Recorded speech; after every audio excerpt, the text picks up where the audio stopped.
I am sick and tired of waiting for this team to do something. I'm bored.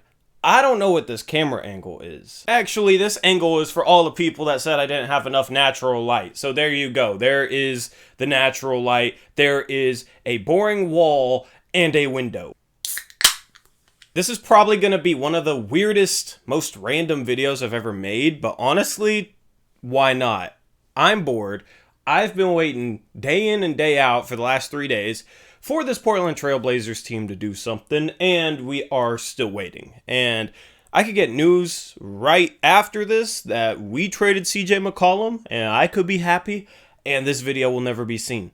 I don't know. I wish I could be standing with a mic and just completely rip off Motown Noah. I also got his permission to completely rip him off.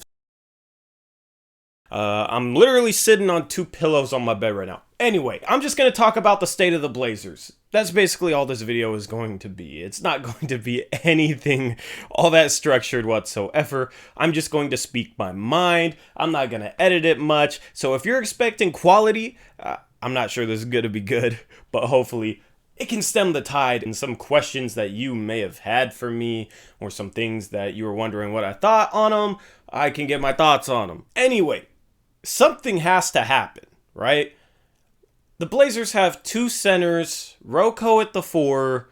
Other than that, they have nothing. And the rumor right now is, Paul Millsap's going to be the backup 4, and then they would probably find a 3rd-string center. Nurkic and Zeller are injury-prone, so you'd probably want a solid 3rd-string center to step up in case those guys miss time. I mean, I'm going to knock on wood, as I always do whenever I talk about anybody missing any sort of time, and the luck that we have, we're cursed.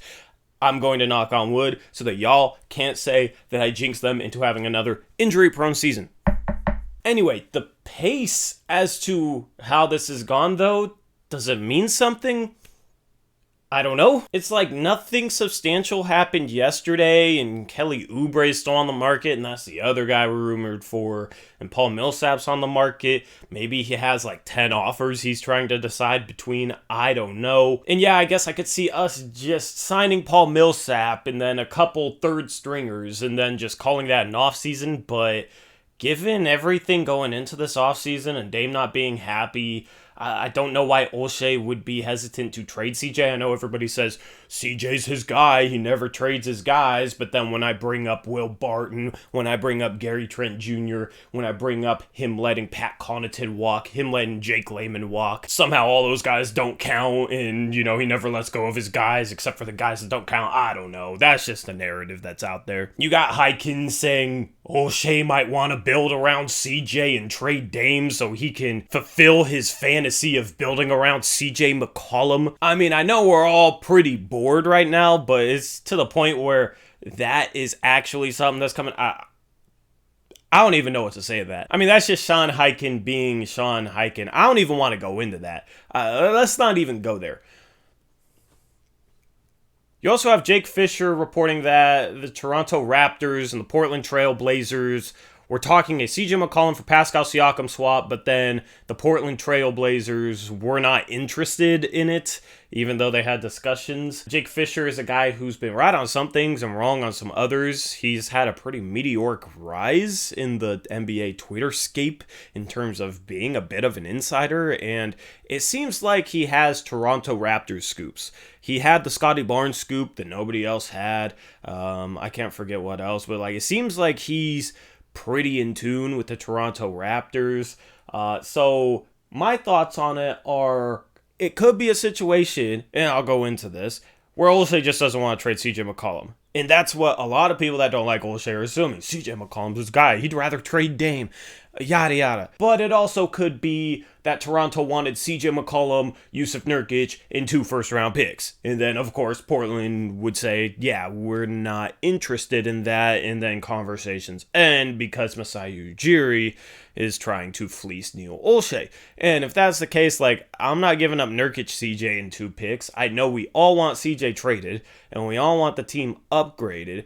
And this is kind of Olshey's litmus test for finally being able to make a big move and get back decent value on it, right? If he goes out and trades CJ, Nurkic, and 2 or 3 firsts for Pascal Siakam, I'm happy that we got Siakam, but it's also not necessarily a good move because I don't think we're better. I mean, who replaces Nurkic there? I don't know. So it's sort of a situation where, like, Olshey has no leverage, and Ujiri is probably trying to fleece him.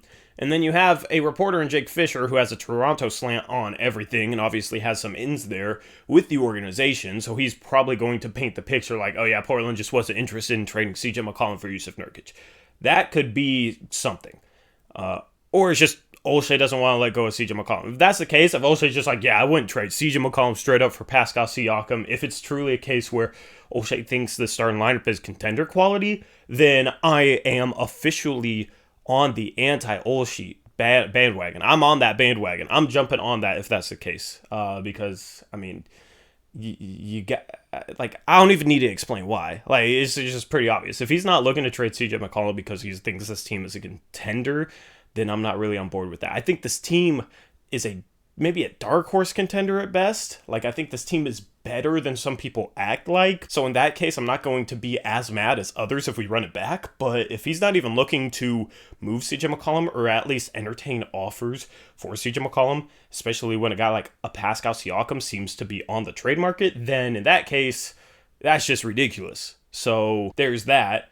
But then the other thing to remember is, like, Olshey has quote unquote backed himself into a corner. When you're backed into a corner, you have to do whatever it takes to create leverage, okay? Because if you have zero leverage in trade negotiations, you are going to get screwed. You are going to get fleeced. So it's sort of a situation where all the rumors about Olshey wants to keep CJ McCollum, he doesn't want to trade CJ McCollum. If Olshey's being smart, it's to try and create leverage and raise his trade value. That's what I'm hoping is the case. I'm hoping that Olshey is smart enough where he's like, maybe I just need to sit and hold on him, especially since none of our targets have been traded and no big trades have happened outside of a bricklayer going to Los Angeles. It could easily be a situation where Olshey is just trying to create some leverage by making it sound like he's not looking to trade CJ McCollum. And then other teams that were like, oh, he has to trade CJ or Dame's going to request out, so we should be able to get CJ, Nurkic, and 2 first-round picks for our guy. Maybe it's a situation now where they're looking at it like, you know what, we would like CJ McCollum. It doesn't seem like he wants to trade him, so maybe we shouldn't take back Nurkic because we'd really like CJ on our team. We really think he could be a all-star caliber player as the number one perimeter creator, the number one perimeter scorer. His stats without Dame look phenomenal. Like, that's what Olshey has to do, in my opinion, to try and create leverage so he doesn't absolutely get fleeced. So it's sort of a situation where you have, like, so many different things that could be possible. That's why I'm not freaking out. I am at the opposite of freaking out right now. I'm just bored, and I'm just sitting here like, am I being too optimistic or am I being too pessimistic? Because part of me is like, this feels like last year and the year before and the year before, and then Dame's not going to be happy with it. But then part of me is like, we went out and we signed Ben McLemore, we signed Tony Snell, we're signing perimeter players. We got our good backup center on a minimum. That was a great deal. But other than that, we haven't really gone after any sort of front court players. And then after that initial flurry of signings, like ending with Tony Snell, we've done nothing for about, 50 hours now. Like, it makes me feel like something's coming. And the lack of activity around the league, there hasn't been many signings the past, day and a half, 2 days. And I know people will say, oh, it's day 3, day 4, whatever. But there's still enough guys on the market that I would have expected more activity. So the optimistic side of me is sitting here like, oh, there's multiple teams trying to sort out multiple trade packages. And if that's the case, then one of those teams has to be Portland, right? I would hope so. So I'm sort of just sitting here bored. Let me check my phone to make sure nothing's happened while I have been recording this. That ringtone was for George Hill signing with the Milwaukee Bucks, which we already knew was going to happen. So nothing.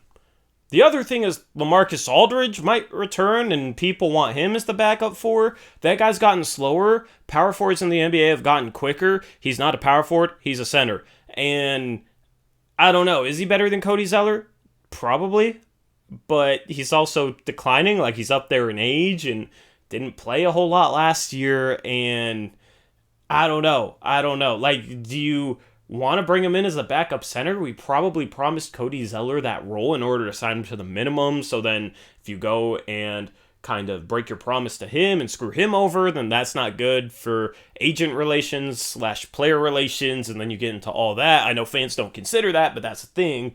So as far as the Aldridge thing, like, that's not a guy that I'd really be going after. If he indeed does return, it'd be a cool story, but it's like, after signing Cody Zeller, I don't know if he makes a ton of sense, which kind of sounds crazy to some, most likely, but I don't know. It's just sort of a situation where, like, you don't want that guy playing the four. But yeah, this video was just me sitting down being insanely bored and wanting to record something, and out of boredom, I wanted to just switch up the camera angle, which I probably won't do again unless you guys love this wall and love this, like, faded out window behind me. Normally I have, like, a black curtain that blocks out the light.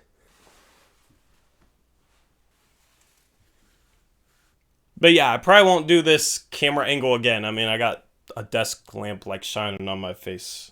Making my face look like it's glowing. But I mean, you guys complained about the darkness, so here I am, just shining like a light bulb. Anyway, I hope this video entertained. I hope this video cured a little bit of your boredom.